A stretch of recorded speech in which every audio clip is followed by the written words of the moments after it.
నమస్తే రమగారు. నమస్తే జయ. సో ఈ అమావాస్యకు సంబంధించి అసలు ఎలాంటి విధి విధానాలు ఉన్నాయి? పూర్వకాలం అసలు ఏ విధంగా ఉండేవి? ఇంతకు ముందు అంటే మీకు తెలిసినంత వరకు.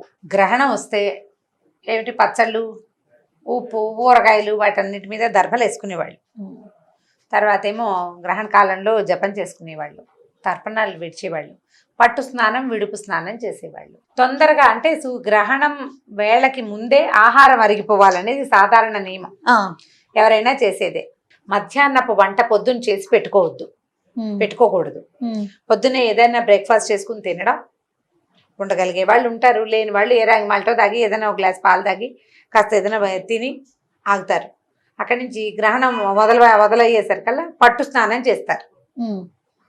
స్నానం చేసి జపం చేసుకోగలిగిన వాళ్ళు, మంత్రోపదేశం ఉన్న వాళ్ళు కనుక ఉంటే మామూలు సాధారణంగా స్తోత్రాలు చదువుకోవడం, విష్ణు సహస్రనామ చదువుతాం, లలితా సహస్రం, అవన్నీ ఎవరిష్టం వాళ్ళది. కానీ ఉపదేశం అయిన వాళ్ళు, గాయత్రి ఉపదేశం ఉన్నవాళ్ళు లేదా మంత్రోపదేశాలు ఉంటాయి కదా, ఆ మంత్రాన్నే జపం చేసుకుంటే విశేషమైన ఫలితం లభిస్తుంది గ్రహణ కాలంలో అని చెప్తారు. మంత్రం జపం చేసుకోవటం, తర్వాత విడిపు అయిన తర్వాత 2 గంటలకి మళ్ళీ స్నానాలు చేసి అప్పుడు వంట మొదలు పెట్టుకుని వంట చేసుకుని భోజనం చేయటం. దేవాలయాలు పొద్దున మూసేస్తారు కదా, సాయంకాలం దేవాలయ దర్శనానికి వెళ్ళి రావచ్చు.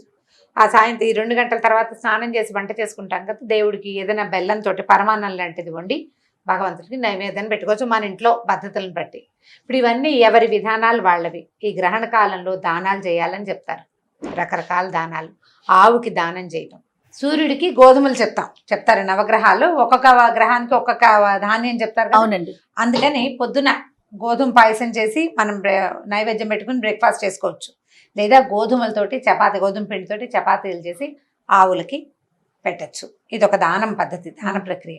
పట్టు విడుపు స్నానాలు చేసి ఈ మధ్యలో ఈ నక్షత్ర జాతకులు ఎవరైతే ఉన్నారో ఆ నక్షత్రం కలిగిన వాళ్ళు జపం చేసుకుంటే వాళ్ళ దాని మీద దీని తాలూకు ప్రభావం లేకుండా ఉంటుంది. కొంత తప్పించుకోగలుగుతారు, మొత్తం అంతా పోతుందని చెప్పలేము, కొంత మటుకు తప్పించుకునే అవకాశం ఉంటుంది. ఇది ఒక పాయింట్. ఇక అక్కడి నుంచి పెద్దవాళ్ళు పిల్లలు కూడా పొద్దున 8 గంటలకి తినేస్తే కొంచెం బాగుంటుంది.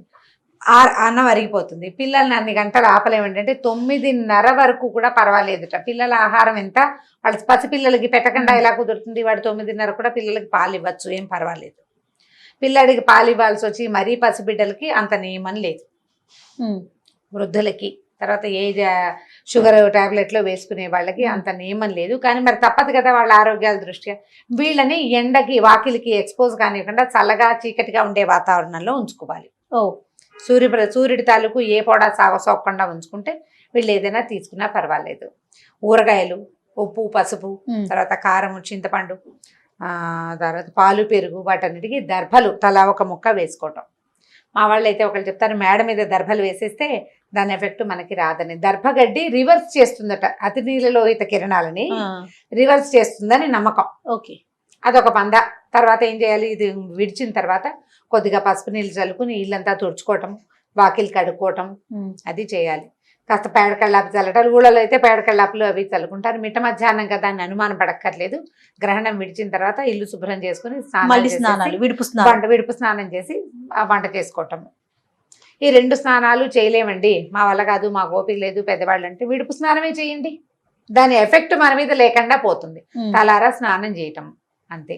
కుదిరినంత దానం చేసుకోవటం. ఏవైనా దానాలు అంటే కూరగాయలు దానం చేయొచ్చు, ధాన్యాలు దానం చేయొచ్చు, అన్నదానం చేసుకోవచ్చు. ఏ దానం చేసినా గ్రహణం రోజున మంచి విశేషమైన ఫలితమే వస్తుంది. ఆరోగ్యం మీద కొంత దెబ్బతీసే అవకాశం ఉందని చెప్తున్నారు. మనకి ఎలాగో ఆరోగ్య దృష్ట్యా ఇప్పుడున్న పరిస్థితి అది. ఇంతకు ముందు వచ్చిన అంటే ఈ సంవత్సరంలో 2020లో మొదట్లో వచ్చిన గ్రహణం నుంచి ఈ గ్రహణం లోపలే ఈ కరోనా తాలూకు ఎఫెక్ట్ విపరీతంగా వచ్చిందని, దానివల్లే ప్రపంచం ఇట్లా లాక్డౌన్లోకి వెళ్ళిందని కూడా కొంతమంది చెప్తున్నారు పెద్దవాళ్ళు. నాకంత విశేషంగా వాటి గురించి తెలియదు, సాధారణమైన విషయాలే మనం చెప్తున్నాము, మాట్లాడుకుంటున్నాం కాబట్టి ఈ మాటలు చెప్తున్నాను. కానీ ఇవి అందరూ చెప్పేవి. ప్రధానంగా ఏంటంటే ఇవి లోక సహజంగా అందరూ ఆచరించే సామాన్యమైన విషయాలు. ఇవి ఉందా లేదా ఇలాంటివి లేవని మీరు వాదించడం వల్ల వచ్చే ప్రయోజనం లేదు. ఏం పోయింది, స్నానం 2ంటికి చేస్తే కొంప మునక ఏం లేదు, చేసేయండి. నాకు నమ్మకం లేదు, నేను చేయను, నువ్వు ఒకటివి మానే, మిగిలిన వాళ్ళని ప్రభావితం చేయడం మానేసి. స్నానం చేయాల్సిందేనని నమ్మకం ఉన్న వాళ్ళు హాయిగా చేసుకోండి. నేను చచ్చినా చేయను, ఏమవుతుందో చూస్తాననేవాడు మీ ఎవరి బాధ వాళ్ళు పడాల్సిందే, అంతే. ఇప్పుడు వీళ్ళు తమ నమ్మకాన్ని స్ప్రెడ్ చేయడానికి బలంగా ప్రయత్నం చేసి పక్క వాళ్ళ మీద తమదైన ముద్ర వేయాలని ప్రయత్నం చేయొద్దు. వాళ్ళు కూడా చేయకుండా ఉంటే సరిపోతుంది. ఎవరి నమ్మకం వాళ్ళది, అది ఎవరి నమ్మకాల ప్రకారం వాళ్ళని వెళ్తే ఇలాంటి విషయాలు ఇప్పుడు ఏమవుతుందంటే ఏ చిన్నది వచ్చినా నేను అది చేయలేదు కాబట్టి ఇవాళ ఇది వచ్చిందని మనకు అనిపిస్తూ ఉంటుంది. అది చేసినా చెయ్యకపోయినాను. అంచేత ఎవరి నమ్మకాల ప్రకారం వాళ్ళు, ఎవరి పద్ధతుల ప్రకారం ఇంట్లో పెద్దవాళ్ళని ఫాలో అవ్వండి. మీకు ఎవరైనా ఆధ్యాత్మిక గురువులు ఉంటే వాళ్ళని ఫాలో అవ్వండి, లేదా పర్టికులర్గా ఒక ఛానల్ని ఫాలో అవుతున్నాం, వాళ్ళు చెప్పారు మంచిదని చెప్పారు, చెయ్యండి. దీనివల్ల చెడిపోయేది ఏం లేదు. అవును, ఏదైనా ప్రయోజనం ఉంటే అది తీసుకుందాం మనం హాయిగా, అది తీసుకోవచ్చు కదా. అంతకంటే ఏమైపోతుంది, అంతకంటే పోయేది ఏమీ లేదు. కాబట్టి దీన్ని పాటించండి. ఇప్పుడు ఎలాగో మనం బయట తిరగట్లేదు కాబట్టి సముద్రాలకి వాటికి వెళ్ళకూడదు. అవును, వెళ్ళలేదు కాబట్టి వెళ్ళరనే అనుకుంటున్నాము. సముద్రాలకు మామూలుగానే పౌర్ణమి అమావాస్యల్లో ఆటుపోట్లు ఎక్కువగా ఉంటాయి అంటారు. మామూలుగా గ్రహణ స్నానాలు సముద్ర స్నానం చేయాలని, గ్రహణ కాలంలో సముద్ర తీరంలో లేదా నదీ తీరంలోనూ జపం చేస్తే విశేషమైన ఫలితం ఉంటుందని పెద్దవాళ్ళు చెప్తారు. అదైతే ఉన్నది. ఇప్పుడు సమయం బాగుండలేదు కాబట్టి అలాంటి ప్రయత్నాలు చేయకండి. ఎక్కడున్న వాళ్ళు అక్కడే ఇంట్లో ఇదే గంగా గోదావరిగా భావించి మన ట్యాప్లో నీళ్ళతోటే స్నానం చేసి భావనే కదా. అంతేగా మరి. కానీ ఆటుపోట్లు ఎక్కువగా ఉంటాయి కదా రమ్మగారు, అయినా కూడా చేయమంటారా? అయినా కూడా గ్రహణ వేళల్లో, గ్రహణ కాలంలో సముద్ర స్నానం, ఒక్క స్నానం ఎంత లోపలికి వెళ్ళిపోయి ఏం చెయ్యరు. సముద్ర తీరంలో చేసిన జపానికి కూడా విశేషమైన ఫలితం ఉంటుందని చెప్తారు. దేవాలయ దర్శనం మన కోసమే కాదండి, మన జాగ్రత్తలు ఇతరుల కోసం కూడా, ప్రపంచానికి మేలు చేస్తున్నామన్న భావనతోటి జపము చేస్తాము. అలాగే దేవాలయ దర్శనం కూడా జాగ్రత్తగా నిబంధనలతోటి దేవాలయ దర్శనం చేసుకోవచ్చు. వెళ్ళగలిగిన వాళ్ళు దర్శనం చేసుకోండి. అందరూ మూకమ్మడిగా వెళ్ళిపోకుండా ఉండటమే మంచిది. మన ఇంట్లో ఒక్కళ్ళు దర్శనం చేసుకొచ్చి మిగిలిన వాళ్ళందరికీ ఆ ఫలితం కావాలని దేవుడికి దండం పెట్టుకుంటే సరిపోతుంది.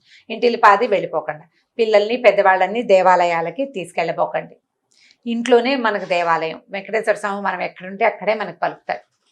ఓకే, అలానే గర్భిణీ స్త్రీలు కూడా జాగ్రత్తగా ఉండాలి, జాగ్రత్తగా ఉండాలి. మామూలుగా ఏ గ్రహణం అయినా కూడా జాగ్రత్తగా ఉండాల్సిందే. గర్భిణీ స్త్రీలు కూడా 8 లోపలే బ్రేక్ఫాస్ట్, కాలకృత్యాదులు అవి ముగించేసుకుని కదలకుండా చీకటిగా ఉండే గదిలో పడుకోండి. హాయిగా రెస్ట్ తీసుకోండి. ఎక్కువ ఏమైపోతుందో అని ఆలోచించద్దు, పాజిటివ్గా ఉండండి. ఏదైనా శ్లోకమో స్తోత్రమో వస్తే అది చదువుకోండి. నిద్ర పడితే హాయిగా నిద్రపోండి.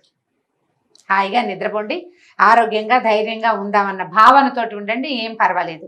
ఎవరైనా పెద్దవాళ్ళు వాళ్ళు కొంచెం ఎస్కార్ట్ చేస్తే ఏదైనా మంచినీళ్ళు కావాలి, ఏదైనా కావాలి అంటే కాస్త కాలు నొప్పి, వేలు నొప్పి, అప్పుడు అది లేచి అటు ఇటు తిరగకుండా పెద్దవాళ్ళ సహాయంతో మీ పనులు ముగించుకోండి. ధైర్యంగా ఉండండి, ఏం పర్వాలేదు. మన మనసులోనే ఉంది అంతా. కాబట్టి గ్రహణాన్ని దీనివల్ల అదేదో కప్పు మునిగిపోతుందని అనుకోవద్దు. అన్ని గ్రహణాల్లాగానే ఇది కూడా పాటించవలసిన రెగ్యులర్ విధి విధానాలతో చక్కగా గ్రహణాన్ని పంపించేసేద్దాం మన జీవితాల్లో. మళ్ళీ వచ్చే గ్రహణానికి మళ్ళీ తయారవుదాం. రైట్. థ్యాంక్ యూ రమ్మగారు. నమస్తే. నమస్తే జయ.